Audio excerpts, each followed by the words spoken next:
तो अंतःकरण की शुद्धि आहार शुद्धि से होगी।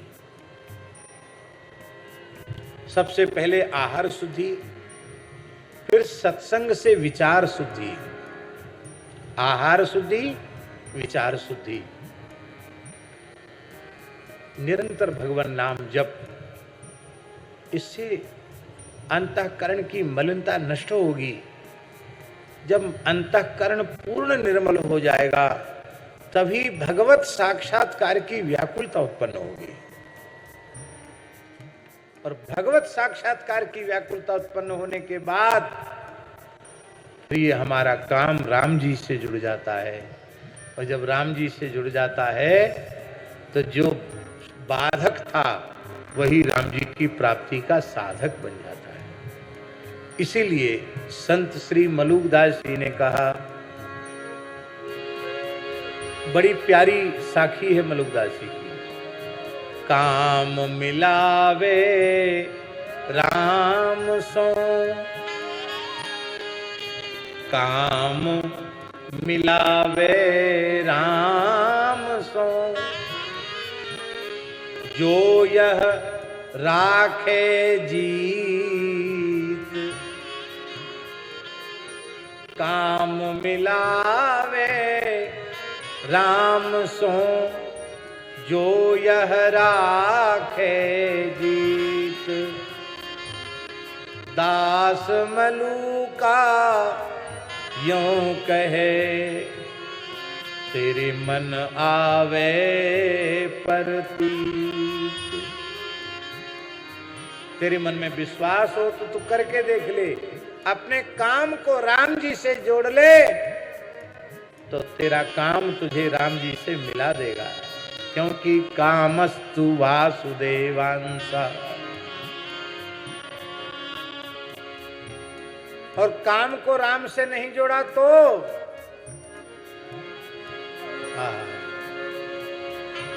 दूसरी साखी और विचित्र है। वहां न कोई पहुंचा,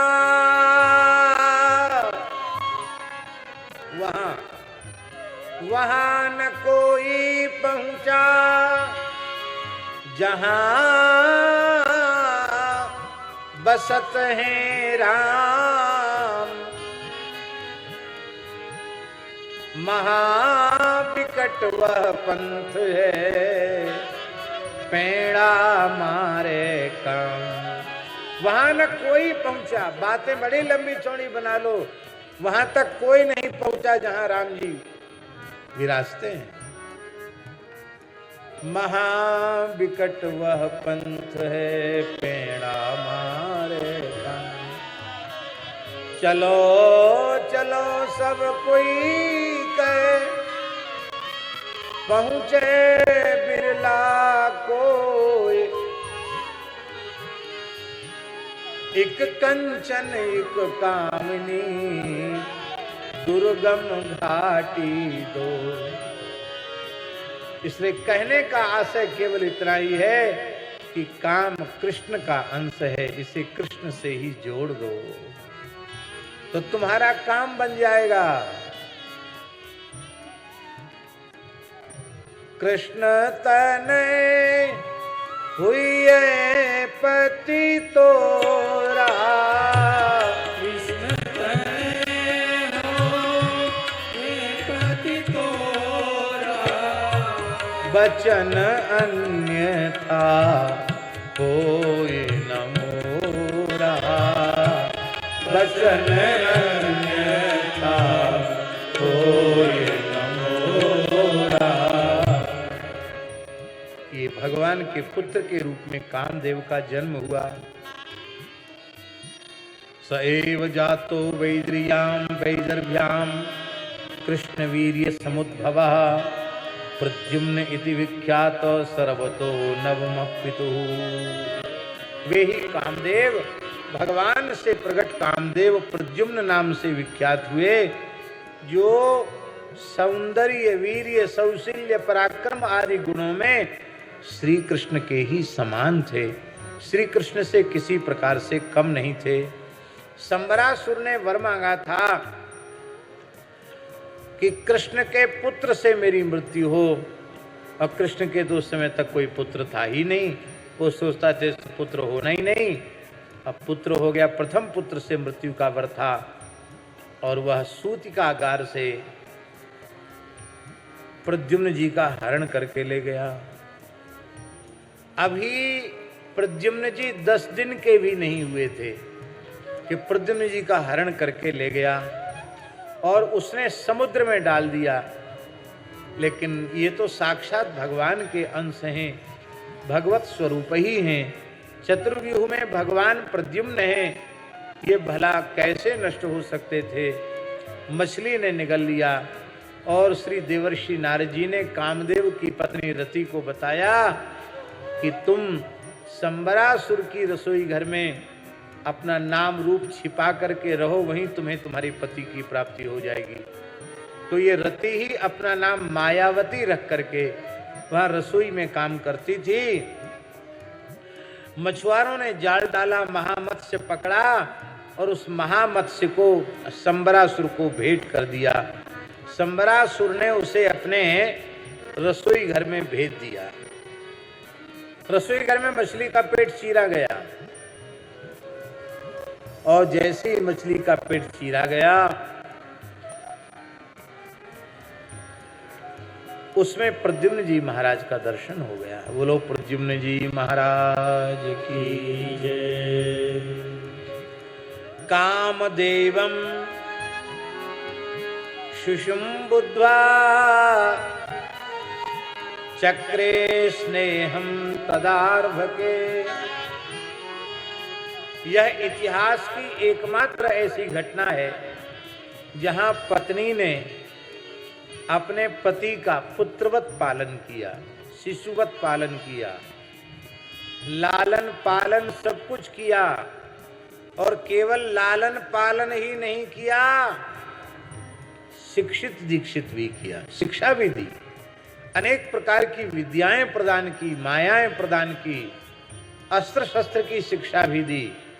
एक दिन की बात है जब प्रद्युम्न जी महाराज 16 वर्ष के हो गए थे, एकदम किशोर अवस्था, साक्षात श्री कृष्ण के जैसा सौंदर्य, उनको देख करके ये मायावती नाम वाली रति हंसने लगी, हास परिहास करने लगी।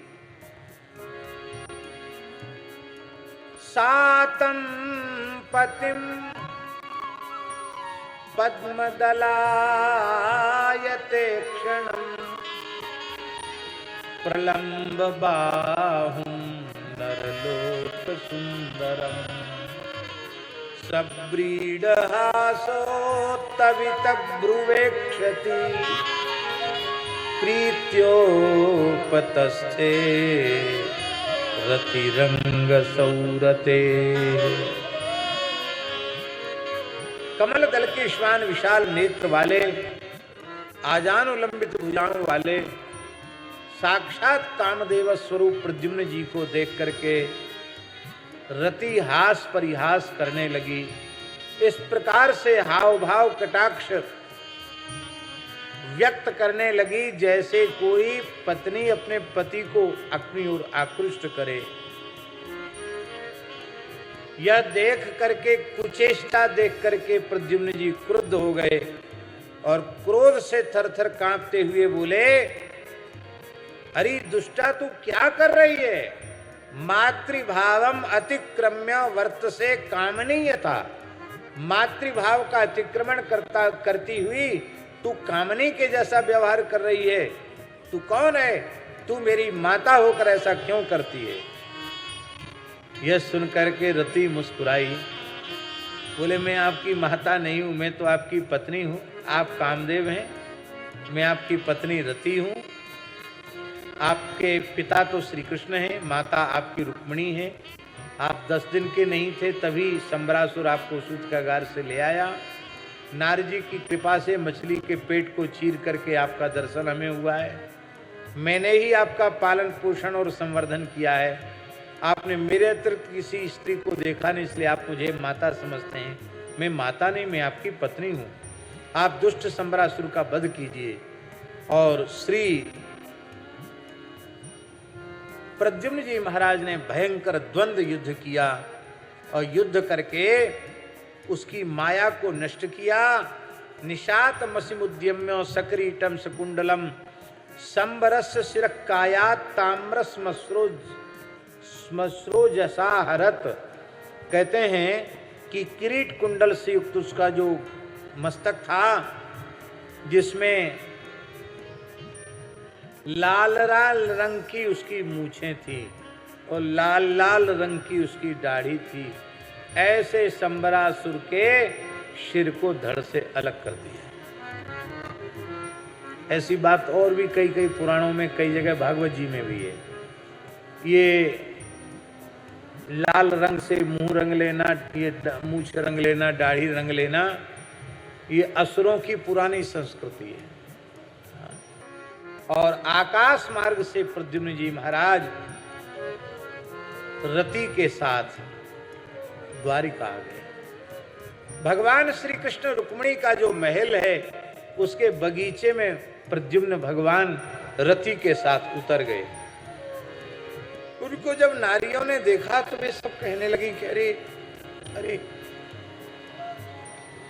इस बालक को श्री कृष्ण के जैसा रूप कैसे प्राप्त हो गया।